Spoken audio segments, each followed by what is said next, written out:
When I used to teach about the vocational life, I would often talk about discovering your vocational sweet spot, as we did in session 1, and end it there. But for most people, including me, that can really be frustrating because it doesn't deal with some of the more pressing questions that everybody faces, like what do I actually do with that? And what do I actually do for work? How do I pay the bills? If vocation is about your why, occupation is about your what. And it's gonna look different for everyone. As you see in the early church, there were some occupations that are off limits for followers of Jesus. But there are also lots of forms that your actual work and occupational life can take. And there are always going to be differing degrees of alignment between your vocation and your occupation, and that's okay. For example, some people have lots of occupational mobility. They can choose from a variety of different options. Other people feel pretty stuck, and it feels really limited. In the ancient world, and in much of the world now, some people didn't really have the option of changing their occupation at all for reasons beyond their control. And you see that in the stories of bondservants in the New Testament. Or some people might primarily work outside of the home, while others' primary occupation will be within the home in the raising of children, especially in certain seasons of life. There might be additional ways that you work as a volunteer or other paid capacities, or some mix between all of those things as well. And then every household needs to find work that creates income in some way, and not everyone will always be able to do paid work. And even if you do have paid work, you might have some things that you do on the side that are unpaid, but allow you to fulfill your sense of calling. Or your paid work might support the volunteer work that you do. Paul, for example, made tents, but then he planted churches on the side. Note for the retired, by the way, you can still fulfill your vocation even when you aren't getting a paycheck anymore. And that's good news for you.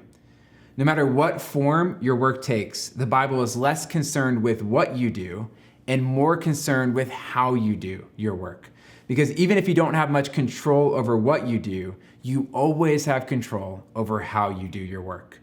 That's why Paul could write even to slaves, "Whatever you do it from the heart as something done for the Lord and not for people, knowing that you will receive the reward of an inheritance from the Lord. You serve the Lord Christ." Colossians chapter 3, verse 23 through 24.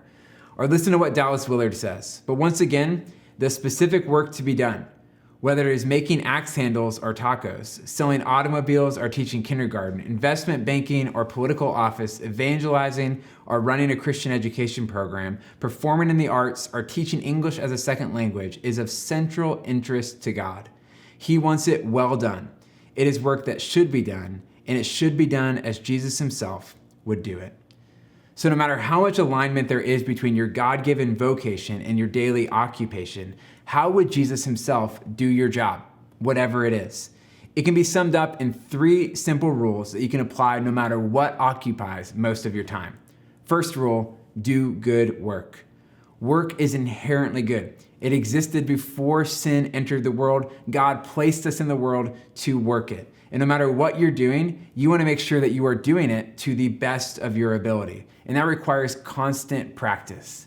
I always love how Malcolm Gladwell, after studying people who were masters of different crafts, said that there's this thing called the 10,000 hour rule, which is how many hours it takes of learning and discipline and practice and relearning to become really good at anything. I imagine that when Jesus was a tradesman, perhaps making tables, he didn't cut corners or just stamp Psalm 23 on it and call it good work.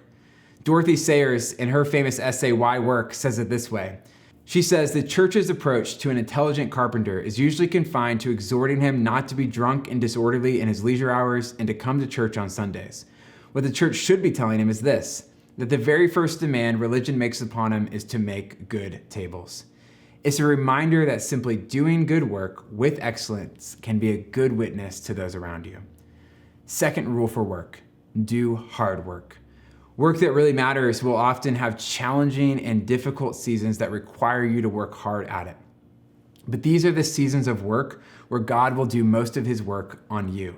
In fact, ever since sin entered the world, we can expect that while work is still good, it hasn't lost that, it's going to be uniquely challenging at times.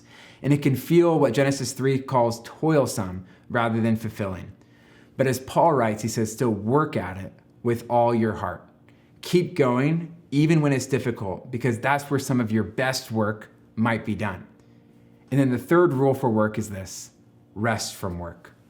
If you want to last in your work, it also requires you to know your limits and to know when to rest from your work.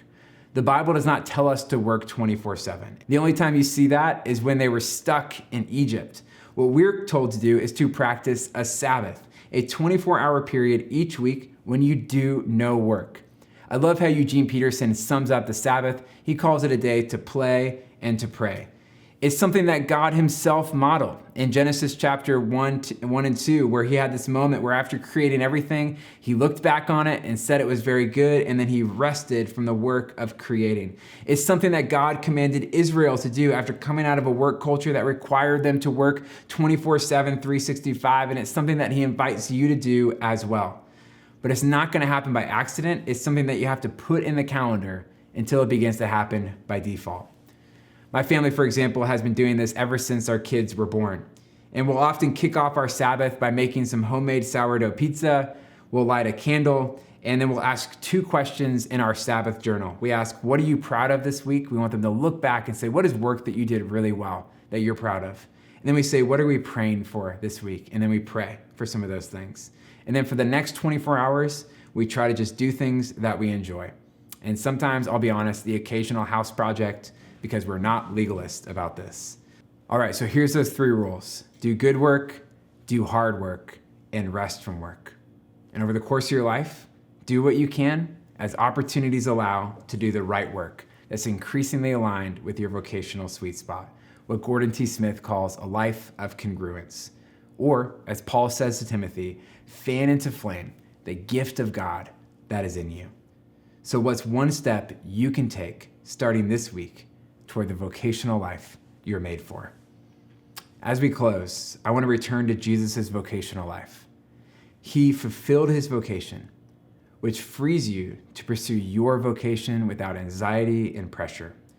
When Jesus was hanging on the cross, he said, "It is finished." He completed the work, which matters because none of us will ever fulfill our callings perfectly, but our hope does not rest on how well we do our work, it's on how well he did his. And you can look forward to the day when he says to you, "Well done, good and faithful servant."